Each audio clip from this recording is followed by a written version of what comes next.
very brief.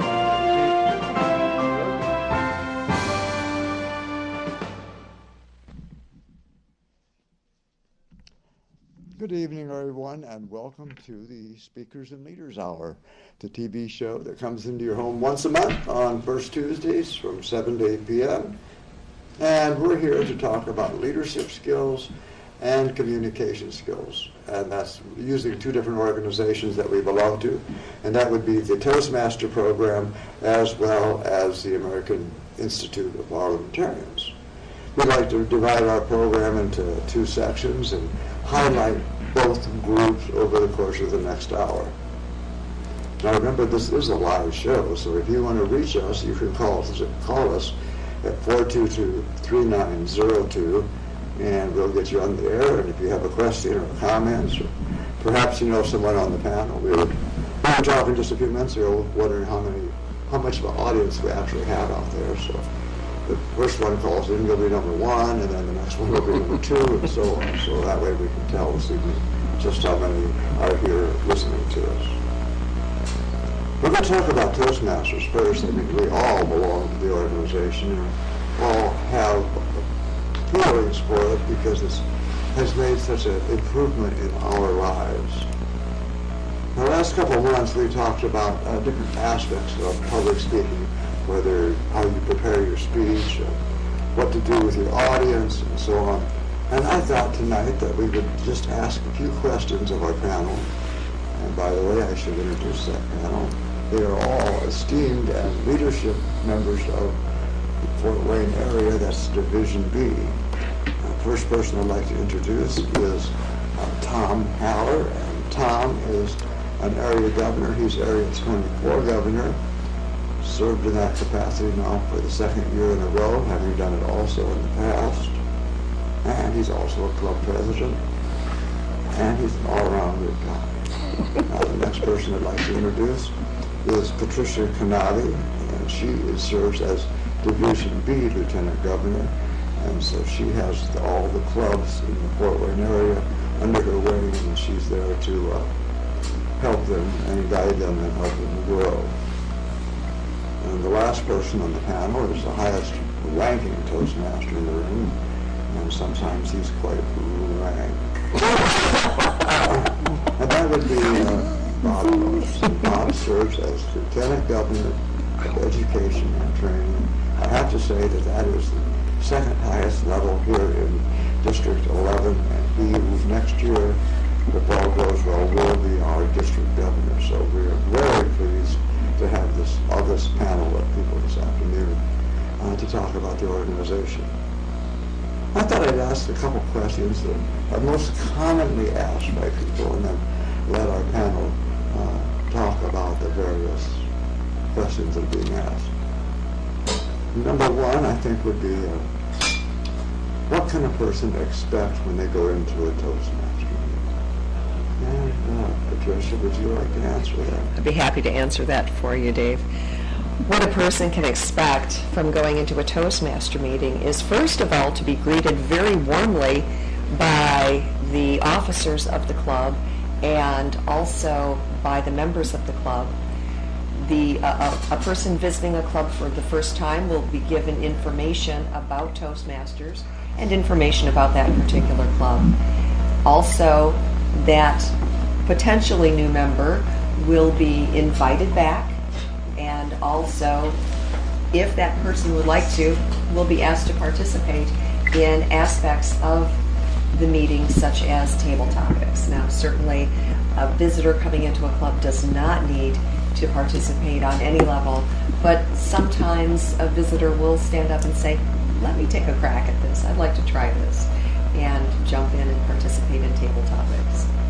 We invite anybody and everybody to come and visit the clubs. We have 14 clubs in Division B, and we welcome you to come and visit any of the clubs at any time. Well, thank you, Patricia. And does anybody else want to take a crack at that question and what they can expect when they come into a meeting? Tom, do you have any thoughts? Well, Patricia has covered it very thoroughly, as is the way of Patricia, but I would heartily echo those comments and say that she's absolutely correct. Both the members The officers, everybody concerned with it, will be very friendly, very supportive. Presumably, as a new member who's not used to public speaking, you will make some errors if you participate. You will not be in any way made to feel bad about these. You will, in fact, learn how to do it better pretty much each and every time you come. There's really no way to not benefit from Toastmasters, whether it's learning to give better speeches, whether it's learning to think better on your feet, whether it's getting used to being in leadership positions. It's all good. There's no downside to Toastmasters. Oh, that's very true, Tom. Thank you. And Bob, do you have any comments on what you can expect in the meeting?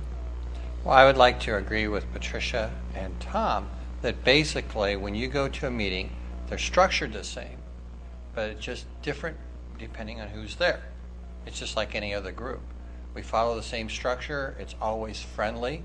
You'll notice that when speeches are evaluated, it's different than being critiqued. And people don't get thrown into the water and say, swim.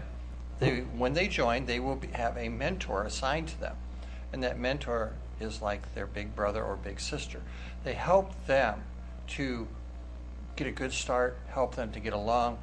Because if you walk in and say, now I've joined and no one's there, what are you going to do? You're going to become discouraged. So at that point, you'll basically move on, be disappointed, but we work to make it one big happy family where we are encouraging people, helping them grow. And with evaluations, we don't have a strict guideline set, but what we do is give you educated opinions on what we've learned to help the other people and to help them feel comfortable. I think that's very true, Bob. Thank you for that answer. And also, Tom and I were talking at a program we were at last week about giving people an application, and we even had some discussion about, do you wait till a later meeting or do you pass that application out for a new member right away? And I don't remember exactly what you said, Tom. Do you recall? You're implying that I would give you the same answer twice in a row. Not quite sure why you would believe that. My history would not indicate that. Toastmasters International recommends that you ask them if they would like to join. Mm-hmm. Now, you have to apply common sense to this. Some people have not come with the slightest thought of joining. We have a lot of college students who come and are probably happier when they get out of that room than when they graduate college. But, so you have to play it by ear. Some people are ready. I think on the average, we under-ask. Some people may not even understand that it's a choice to join. They may think they need to be recommended by 3 of the top people or something. But make it clear without being pushy, being what's sometimes referred to as sweetly aggressive. Just be very nice about it. Offer them the chance to fill out an application. If they don't want to fill out the application at that time, invite them back. Make them feel just as good about themselves, whatever they do. Mm-hmm. But by all means, keep in mind there is a reason for joining Toastmasters, and it'll be well worth their while, and you're doing them a favor if you can help them make that decision. Okay, very, very good. Okay. Now, people will also ask when they come in, how do you work it out so that does everybody give a speech every week? Bob, can you address that? Of course. A lot of it depends on the different club you belong to, but frequently you have a sign-up sheet. And basically with the sign-up sheet, you know ahead of time. You may know 1, 2, or 3 meetings ahead of time. It may depend on the number of members in the club. In a typical club meeting, you'll have time for maybe 3 to 4 formal speeches, because it's not all about speaking the long term. Everyone can do a prepared speech. We also focus on the impromptu, which is the table topics. This is where you have to think on your feet. And probably 90% of reality in the real world, the business world or otherwise, we have to answer a question. Not only do we have to answer it with material, we have to know how to properly answer it. And that's part of the fun. We learn a method. So they may be asked to participate in table topics after they join, but they'll also be able to watch for a while to see the seasoned, the veteran speakers do their speeches. And then eventually they will start. And we all start at the same level, which is the icebreaker.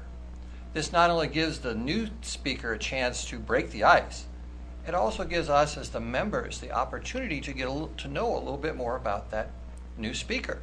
We get a little bit of the snapshot of their history, their life, and then we give them a fantastic evaluation. We don't whitewash it, but we will encourage them and tell them what they've done well and what to improve. And that's the key, because when you want to be involved, you will come back. Right. Very good. Very good. Okay. Another question that comes up is, who determines this? How do you have officers in these clubs? So, what goes on when it comes to selecting officers? And Patricia, do you want to address that? As far as officer selection is done either every 6 months or on an annual basis, depending on how the club would like to be represented by their officers. Officers are elected. There are some clubs that ask for volunteers, and if no volunteers come forward, then a formal nomination process is gone through. The nomination is seconded, and then actual elections take place. One of the most important officer roles is the VP of Education role, and this is the person who puts together the weekly agenda and makes sure that the meeting is organized and is working at full capacity, and all roles for the meeting are assigned and are being fulfilled properly. Okay, very good. Tom, what have I not asked that I think people might want to know about? Do you have any thoughts on that? No, not at all.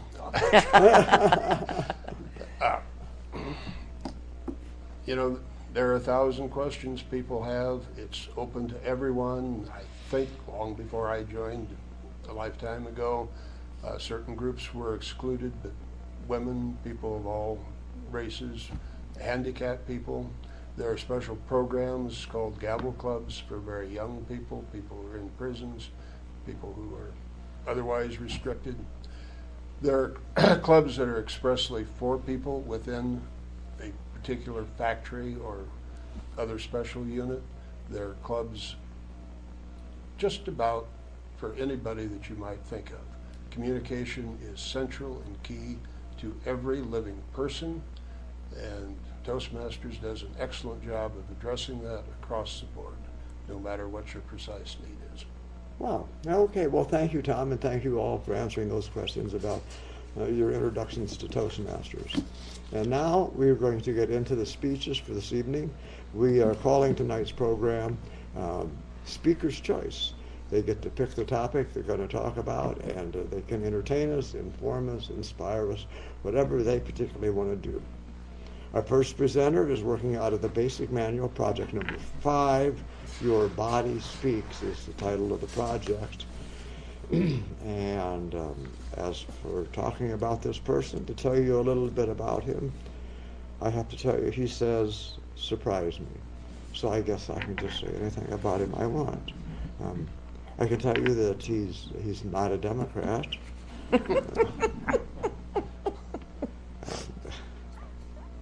And that's enough.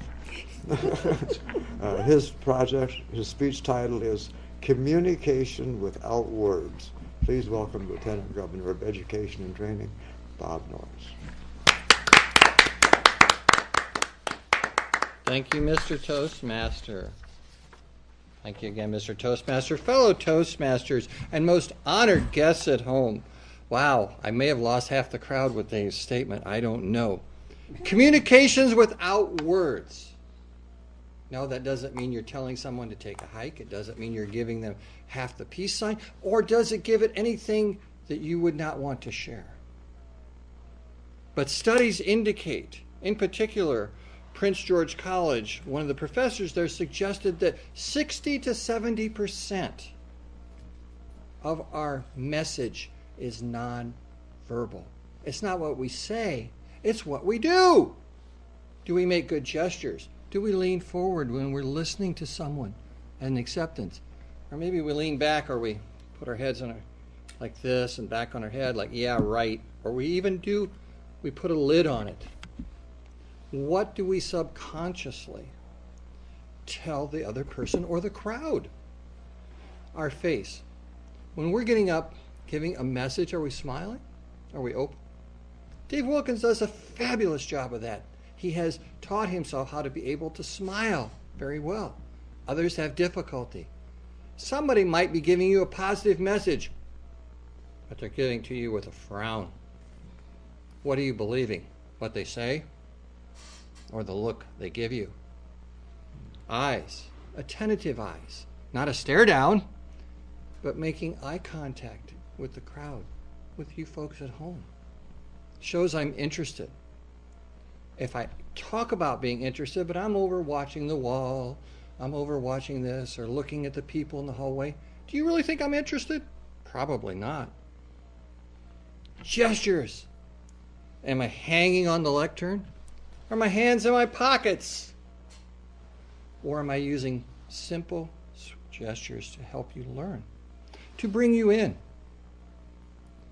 President George Bush had a gesture that drove me absolutely crazy. He was not as eloquent as a speaker as some folks, but he constantly would do this when he was talking to people. And he was always trying to bring them in. But the gesture basically said on a subconscious level, you're getting pushed away. It's open your hands. If you ever find yourself talking to people, bring them in, open them, make them simple and innocent like children. You will gain rapport. And that's what communications is about. Getting on the same page, right? If one person's here, vice versa, or we go like a teeter-totter, what really is communicated? Nothing. Posture again. If I'm sitting here like this, talking to you folks, or even listening to you, do I look like I'm really interested? But if I lean in a little bit when I talk to Tom or to Dave, at our unthinking level, our autopilot, we will sit back and say, wow, that person's interested in me. One gesture that drove me crazy years ago, and it could still drive me crazy today, was I went to an inspirational church group, and the pastor was awesome. With his speech, he kicked it out of the park. Except, instead of saying every time he wanted us to agree with him, he was constantly doing this with his head and his body. Possibly he was just so enthusiastic, his body was just going crazy, but he was constantly giving a positive message and his head was going back and forth. The conflict was there because the verbal part said yes, yes, yes, and his head said no, no, no. So if you ever find an opportunity, incorporate agreement. Don't you think we should do this? Isn't this a good idea? Rather than, don't you think this is a good idea? For those of you in relationships, you probably already know this. Do not do this at home, folks. You can get yourself in trouble. This goes clear back to the 1800s about the potential, the positive, the persuasion of using gestures. John Locke, a British philosopher, said, and I quote, I've always thought the actions of men are the best interpreters of their thoughts. And you can just about look out in the world to any political group, hear what they say, but what do they do? And is their body language in concert with what they're saying? If not, are they nervous? They shouldn't be. If they're a politician, they should have been really skilled and trained. So watch what people do as well as what they say later. But watch them if their message is congruent with their body language. Body language plays a significant part in all aspects of work and business, and as we've talked about, in the relationships and in community. You know, if you're in a personal relationship and your significant other, honey, wife, husband says to you, yeah, I really agree with what you're saying. Okay, do they? Or are they just giving literally the lip service in agreement, but their body is saying, Now, I'm not going to tell you to become a body language expert overnight. This does not necessarily mean that someone does not agree with you. It could mean they're cold. Now, if they are grabbing you by the throat or by the shirt, that's probably a bad thing. But at the same time, learn You can pick up things that people do with body language. Is it in agreement with what they say is probably the most important part. Watch what they do and how they handle themselves. If they are in agreement with what you're saying, or they're working to persuade you to agree, and they're going like this, you can quickly see what they're doing. Are they enthusiastic? You don't have to be a windmill. But proper gestures can pull the crowd in, can make you feel like you're wanted. If you see them holding on to the lectern and their knuckles are turning white, they could just be nervous. Sometimes we have people that will hide behind these, kind of like a little safe spot.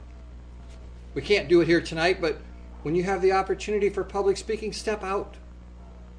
And that's one of the big things Toastmasters does. It gives us the opportunity, that great opportunity, to connect with these people, you at home, and gives us that opportunity to step out of our comfort zone. And now it's time for me to step back into my comfort zone and return control of our meeting to our great, our fabulous, our wonderful Toastmaster, Dave Wilkins.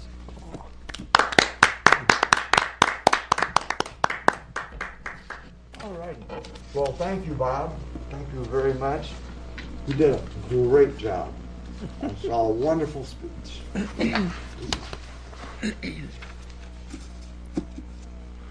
You may remember I said that this was speaker's choice. They could talk about whatever they wanted. So when I come to the title of the speech, I have to back up a little bit and do some explaining.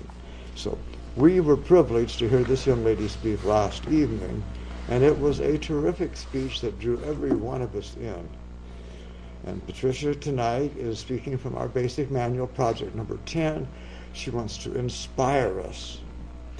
Her title, well, I'll tell you, she's working on her second DTM, and she's our current Division B governor. She caught the Toastmaster fire a couple of years ago, and she has just taken it and run with it. And I think that that's one of the things that you can admire and like about a person, is how they just love the organization. And sometimes that happens and sometimes it doesn't, but it's a real joy to see when it happens. Now, as to the title. The title we have here is Fun at the 40, Part 2. Well, Fun at the 40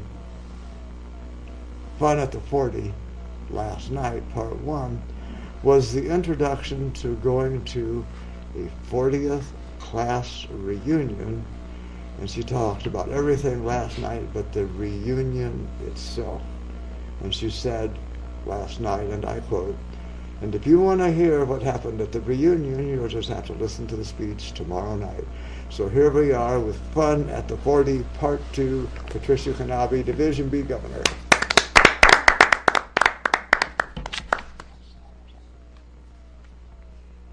Thank you, Master Toastmaster Dave Wilkins, fellow Toastmasters, and most welcome guests at home.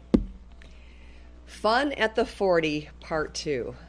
I need to preface this by saying that I didn't know where 40 years went. It seems like yesterday I was 18 years old and graduating from high school. When I thought about my 40-year class reunion, I didn't know what to think about the people I was going to meet at the reunion, the people I was going to interact with at the reunion. My graduating class was a fairly large graduating class. I grew up in Kalamazoo, Michigan, and my graduating class was approximately 400 to 450 students. Needless to say, I didn't know everybody in the class. We have lost a few of our classmates along the way, and that always surprises me because I think to myself, we're too young. We're too young. That shouldn't be happening. But needless to say, with 400 to 450 classmates in a city school, I didn't know what to expect from this reunion. As I shared last night, a group of us got together on Facebook and started messaging each other and put together a weekend of fun and frivolity. I do need to share this with you. These are people I didn't socialize with in high school. I knew who they were, but that was it.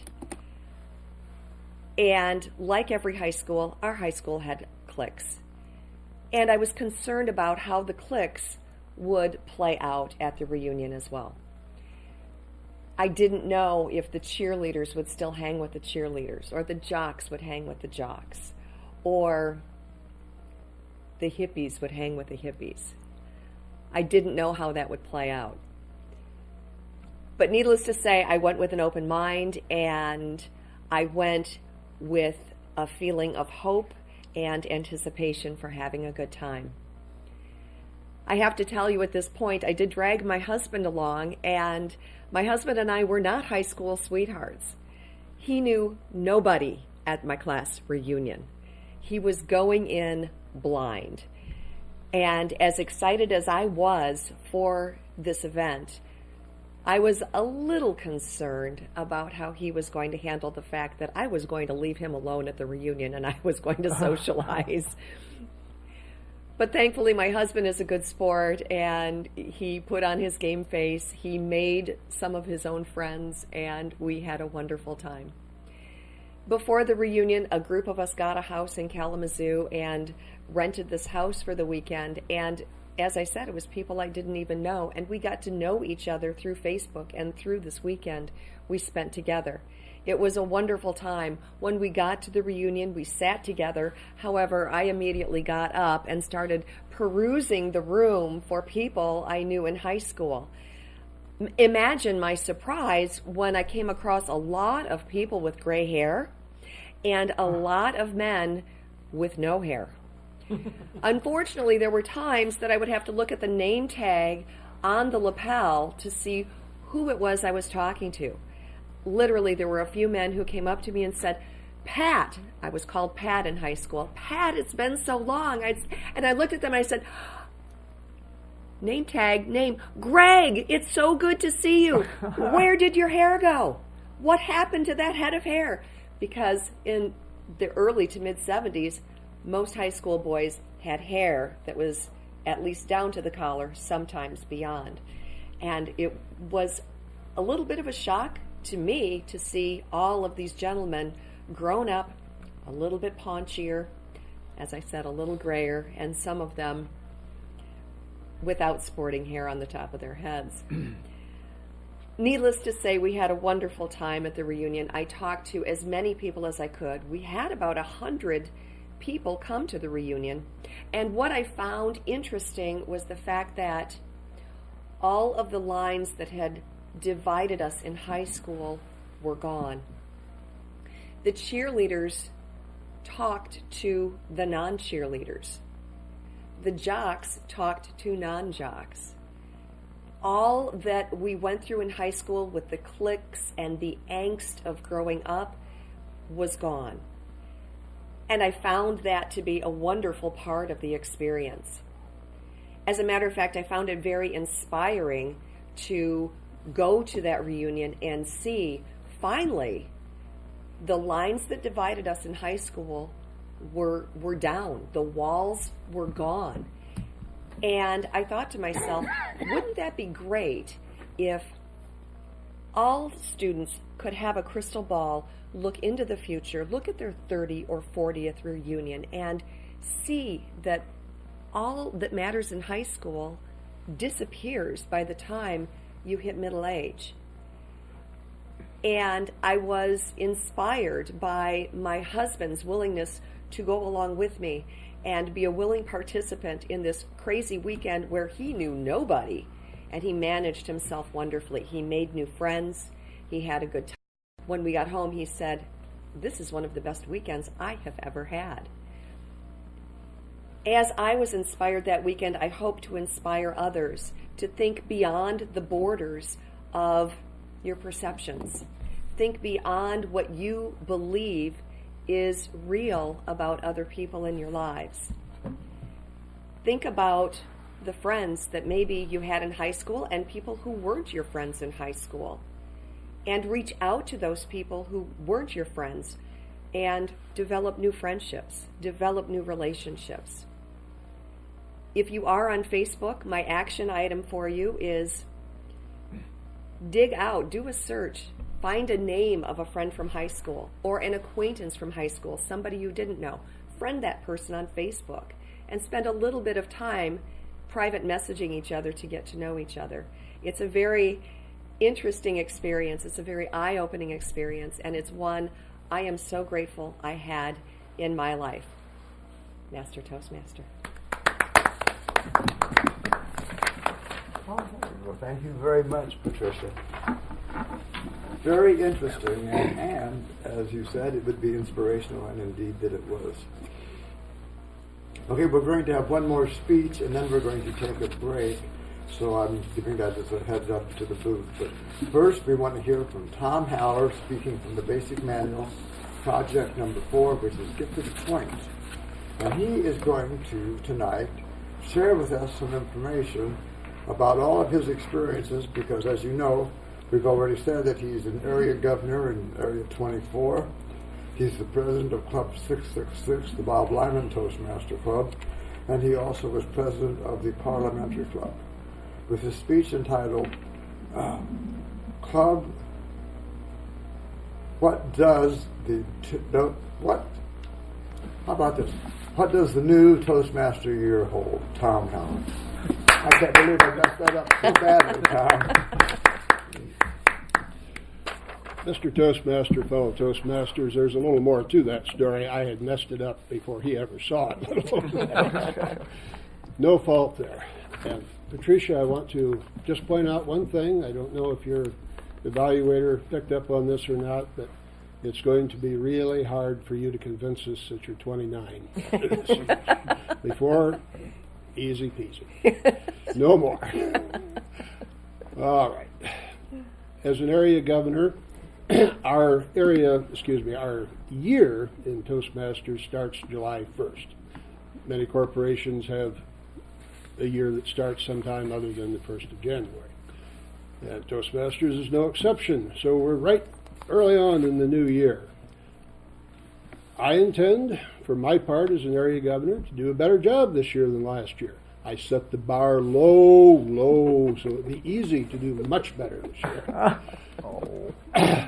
I will visit my clubs earlier. I will break the habit of going the last day and hoping they don't cancel so that I can get my area visits in.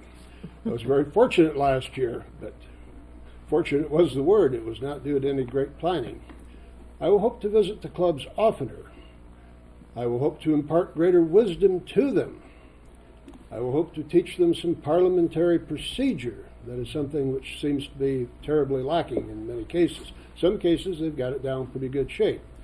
Ignoring parliamentary procedure or proceeding to run a club of any kind, Toastmasters or otherwise, is a dangerous proposition. 99% of the time you'll get by fine. Nobody will pick up on it. There'll be no serious damage done. It's much like running a red light when there's no other traffic around. However, if enough people run enough red lights when there's, quote, nobody around, sooner or later there's going to be dead bodies all over the street. And that can happen at Toastmasters or any other club if you don't follow proper parliamentary procedure, which assures a fair and balanced club for everybody. Not most, but all 5 of my clubs are rather small in number. Therefore, one of the primary things we will attempt to encourage is membership. The clubs will have to do the yeoman's job of this. No one else can do it for them. But I want to do anything I can to encourage you. A small club has some real advantages over a larger club. And many of these small clubs are very well run. It's just an unfortunate statistic that they don't have as many members as we would like or as they would like.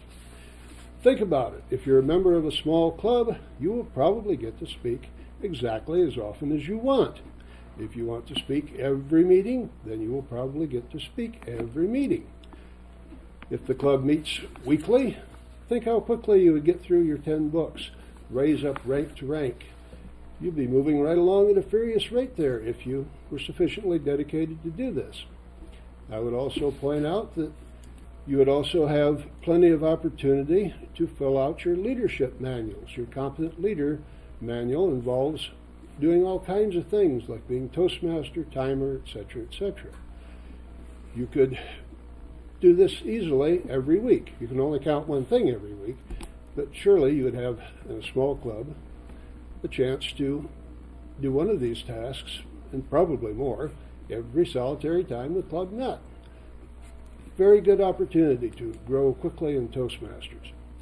And let me emphasize, most of these clubs are very capable clubs. They have very capable people in them. They meet different times of days, different locations, they have different natures. There are two in New Haven. The Do It Best Club meets in the Do It Best factory there in New Haven. It's a daytime club. You will need to be let in by one of the employees, but they will do that for you, and it is an open club. Let me emphasize, it's not a closed club. The Hydes belong to another club, which meets in the main government building there in New Haven, and they have a name similar to the Advanced Speakers and Leaders name. And the Hydes and a few other people are very capable Toastmasters. They know what they're doing, and they can definitely help you. Farther north, there's the DECO Club. DECO is a company club. You have to be a member of that. I would encourage you, if you are a member of that organization, by all means, check out their club. One of the best clubs for a smaller club is the Bearfield Club, of which Mr. Wilkins and his lovely wife are members. The only thing, and I do mean the only thing that club lacks, is membership. They have leadership, they participate in things, they have it all together. They usually would be distinguished except for lack of members. They meet in Penguin Point, the south side of Fort Wayne, and you could do a lot worse than show up at one of their meetings on a Tuesday night. Now, I also have the Advanced Speakers and Leaders Club. That is a closed club in the sense that you have to be a Toastmaster belonging to another club, and you have to complete your CC manual. Well, if you're almost done, we might let you finish it in our club. If you're a Toastmaster and you're working on an advanced manual that takes 15 or 20 minutes, you got to ask yourself, how in the world am I going to work that into an hour meeting? Does that mean nobody else gets to speak? I mean, that's a little biggish, isn't it? Our club is expressly for that purpose. Well, most all, not everyone, but most all the movers and shakers of Fort Wayne Toastmastering are part of that club. It's a great chance to network, to get to know the leadership, to find out what's going on at the highest levels. We always beat up Bob until he gives us every bit of gossip that he has, as well as information. Yeah. All these little clubs give you growth just as surely as a bigger club. For my part, I intend to encourage them as strongly as I can to get out of their shell, to participate in any other activities they can, to participate particularly in training. That would be the all-important thing. They need to be trained, but also it would be nice if they would go to contests, provide people to enter the contest. If they don't want to do that, at least provide some judges. What better than to have a neutral club to provide some judges? Also conference. We have conference coming up the 1st and 2nd of November. By all means, let's have as many people go as possibly can do it. So, my part as an area governor will be not to mess up Patricia as division governor any worse than I absolutely have to. Mr. Topic Master, Mr. Toastmaster. All right, well, thank you very much, Tom. I think this idea of Speaker's Choice was a good idea, and we're going to definitely do this again. Well, now we're going to take... Mr. Toastmaster, I would like to bring it up that rather than gossip, I think it's more of insider secrets. Oh, okay. Fine, thank you. And now let us go to the PSAs, and we'll come back and start the parliamentary portion of the program. So, to the PSAs. But you're going to have to break out and song and answer. And now for our next speaker, Stanley Litzner.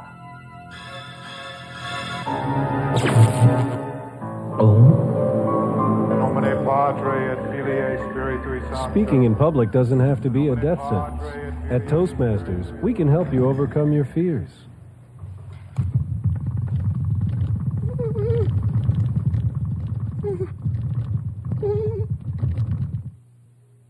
I'd like to begin tonight with a little joke. this guy, he's a farmer. And he says, hey, hello? Sorry.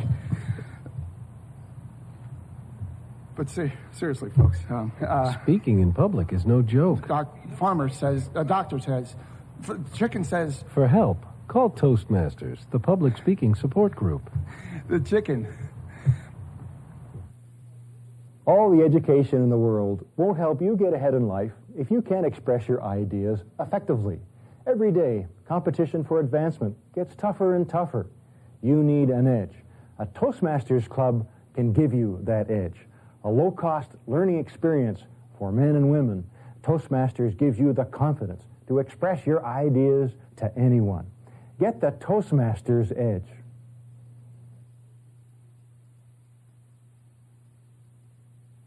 What future do you envision for yourself? What dreams do you have?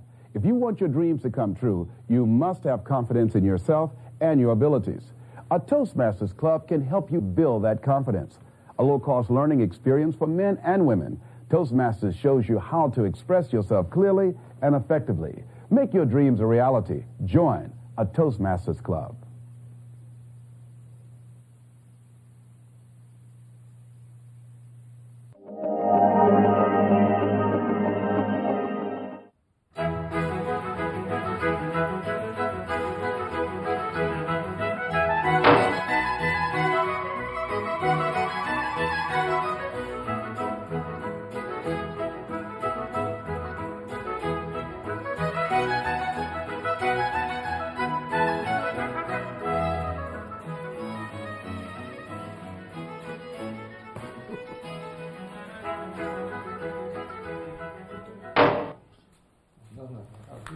And welcome back. And I have my own form of a gavel here this evening. Isn't that nice? I just love that.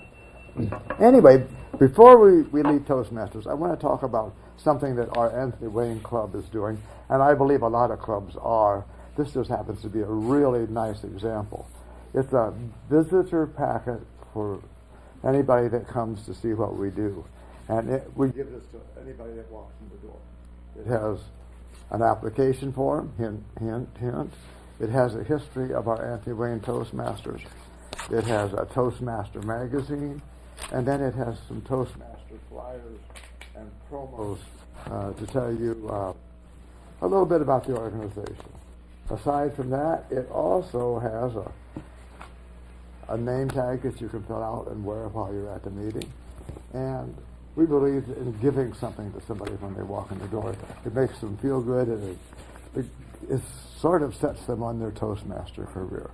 So I think, does your club do this too, Patricia? Yes. Yeah. I know most all clubs do anymore. But Bearfield isn't doing it right now, but we'll have to get on that very soon and rectify that situation.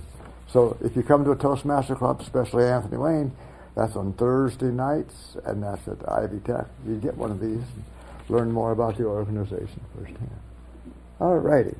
Now, we're going to talk about parliamentary procedure. Tom alluded to it and mentioned it a few moments ago that without it, you're a train wreck waiting to happen, and with it, you can sail along smooth as glass, and you can be a happy, happy person. Our club, the American Institute of Parliamentarians, meets here in the library on the third Monday of the month, meeting from 6:30 until 8 p.m. We meet in the Globe Room, and one of the books that we look at and study a lot is the current edition of Robert's Rules of Order. And this is the 11th, and it was revised just last year. So that's the book that will tell you how to run a meeting. And I would love to tell you I've read this cover to cover. Of course, I'd be lying, but I'd love to tell you that. So since that is not the one that I have read, this one I have, and it doesn't say much about me, but I think it really works. It's Parliamentary Procedure, Robert's Rules for Dummies. This book has the information that you can use in conducting a basic meeting, and this is readily understandable. In fact, we use it as a study guide in our group. Now, what can we talk about parliamentary procedure in the few remaining minutes that we have here this evening, which looks like it's about 12 minutes? I think that there are three most important things that you need to know. And the first one is always have an agenda. Now, I know organizations that don't have it. I say, but we don't do that. We don't need that. We've never had that before, so we're not going to start doing it now. Really? How long do your meetings last? Oh, typically an hour, hour and a half, something like that. So it takes an hour and a half to conduct 10 minutes worth of business. If you have an agenda, and it's put together the way it's suggested in Robert, you will have a roadmap for your meeting. You'll have a start time clearly listed. You'll have a stop time. And in between, you will have all the places that you're going to stop on your road from the beginning of the meeting to the end. When it's all written down in order and you follow it, your people in the audience will be appreciative because, for one thing, they know what's coming next. And things won't get out of order. It will help your secretary because if it's not being conducted in order, the secretary doesn't know where to put the next item of business. So if you're hearing your secretary say, now wait a minute, where does that go? Is that announcements, or is that a committee report, or is that unfinished business? Then you might be doing it out of order. So you really need to know, to have an agenda, make sure that you have an agenda, all your officers have an agenda, and ideally every single member in the room should have an agenda. It'll save time, avoid hurt feelings, and make your meeting go much faster. Now, the second thing you need to know is how to handle a main motion. And there are really 6 distinct steps in handling a main motion. And they are, first off, a motion is proposed by a member who has been recognized. And then someone, without being recognized, will second it. The chair repeats the motion and then calls for discussion. The discussion should go back and forth and back and forth. And the chairman has some powers there, but basically the chairman is trying to get at the will of what the majority of the people want to do. So the chair is constantly saying, are you ready to vote? Is there anything we haven't heard? Is there any new discussion? Are you ready to vote? About every other phrase should be, are you ready to vote? As soon as you hear nothing, as in like nobody's talking, when you've said, is there further discussion, you go right to the vote. And Patricia, do you know how to go right to the vote? Yes, you do. I should know how to go right to the vote. Yeah. And the voting is all of those in favor Say aye. say aye. And All those opposed, say no. Say no. A lot of times people want to use that same sign business. Mm-hmm. Now that doesn't quite work. I mean, it sounds like it's really important and cool. Yeah, all those in favor say aye, all those opposed, same sign. Not so. And the reason being is if the motion has been put and the chair says all of those in favor say aye, and then all of those opposed, same sign, the people will say aye. So then the chair says, well, the ayes have it. Which ayes? The ayes that are for it, or the ayes that are against it? So it saves a lot of time if you just have them say something entirely different. And then there's the ways to different methods of voting. There's really 6 or 7 different ways, but if you know 1 or 2 or 3, that should be enough. A consent vote is the easiest, most efficient, and fastest. Like if you've been having a lot of discussion going on about a picnic, and it seems like everybody's ready, they all would like to have this picnic, you can say, it looks to me like everybody is in favor, so if there's no objection, we will have a picnic. That saves you the time of going through the yeses and the nos and the discussion, blah, blah, blah, because you've already done all of that. Now, if you have said, if there's no objection, we will have a picnic, and someone says, objection, that's all it takes would be one objection. The chair says, thank you, and goes immediately to the vote. All those in favor of having a picnic say aye. All of those opposed say no. And the reason that you do that is because you've already been to the point of having all this discussion that seemed like the consent vote was going to pass with no problem. That's the consent vote. Then the voice vote is, as we just pointed out, it's also called, if you want to be very Latin about it, it's the viva voce. That's all in favor say aye, all opposed say no. And then the next kind of vote would be a counted vote. Now there's a reason for a counted vote, and that is some motions require a 2/3 vote in the affirmative to pass. And an example of that is a motion that affects the rights of the members. For example, if someone wants to stop debate, and they say, I move the previous question, or I move to stop debate, the chair has to take a vote if the people want to stop debate or not, because it affects the rights of the members. And so since it has to be a visual vote, you can either do it with raising your hands, or you can do it by standing and being counted while you're standing.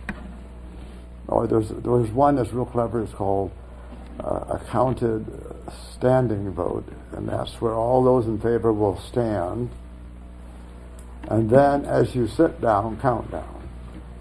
1, 2, 3, 4, and so on, all the way through the room, so everyone is sitting down, and then that last number that they called out is the total number for that side of the issue. Having done that for those who are for the motion, you then turn around and do the same thing against the motion. There are other ways to vote, but I think if you can get those three down and understand the main motion, that would be a big boon and a big help. Now, before we went on the air, we talked about how many different kinds of motions there were. And first we said there was 4 or 3, and then we changed it to 4, because the main motion is a motion itself, and it's the foundation for all others. Then the three broad classifications would be subsidiary, incidental, and privileged. And they're ranked not so much of their importance, but in what they do. A subsidiary motion is a motion that helps mold and shape the main motion, so that when it comes to a vote, everybody knows what they're voting on. The incidental motion is like a housekeeping motion.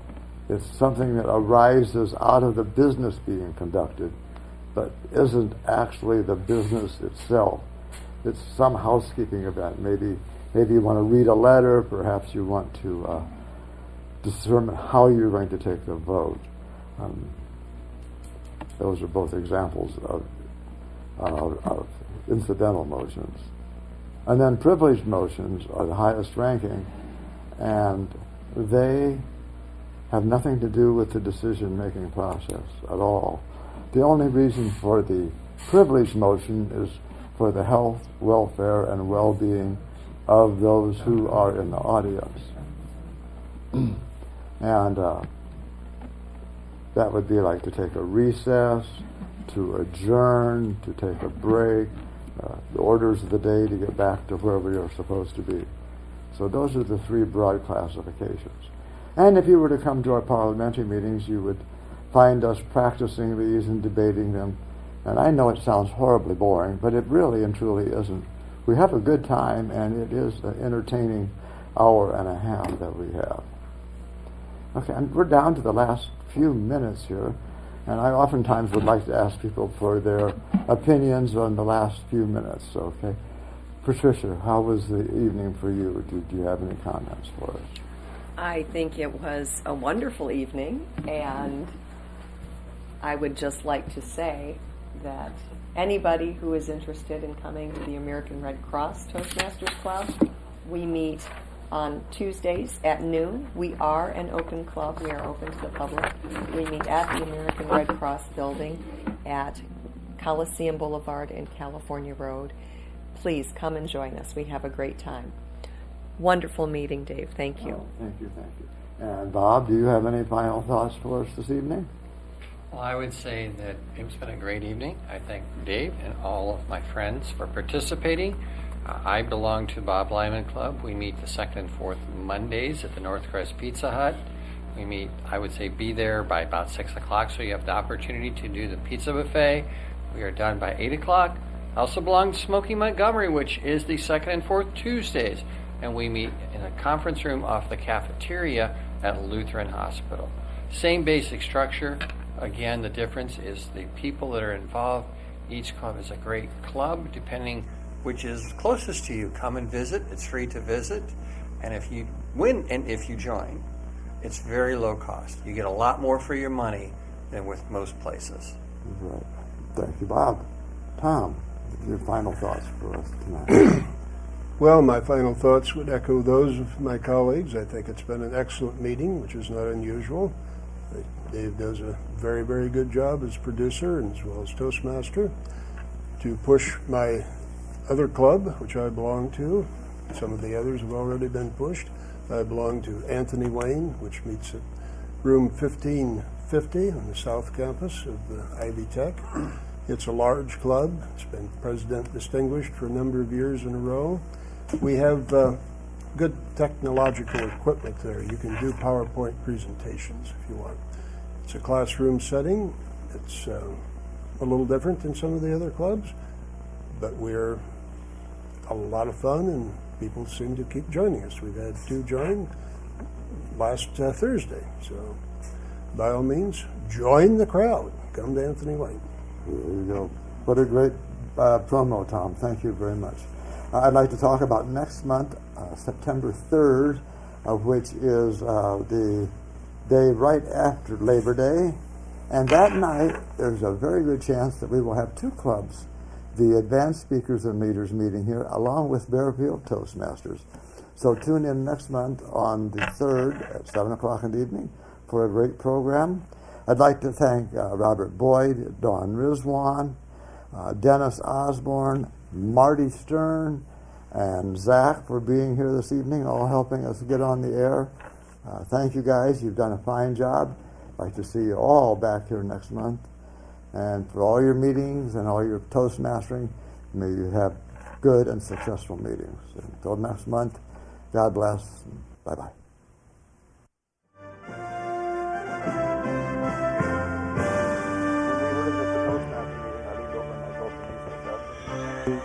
American Institute of Parliamentarian, which is the other half of the in the morning at 7:30.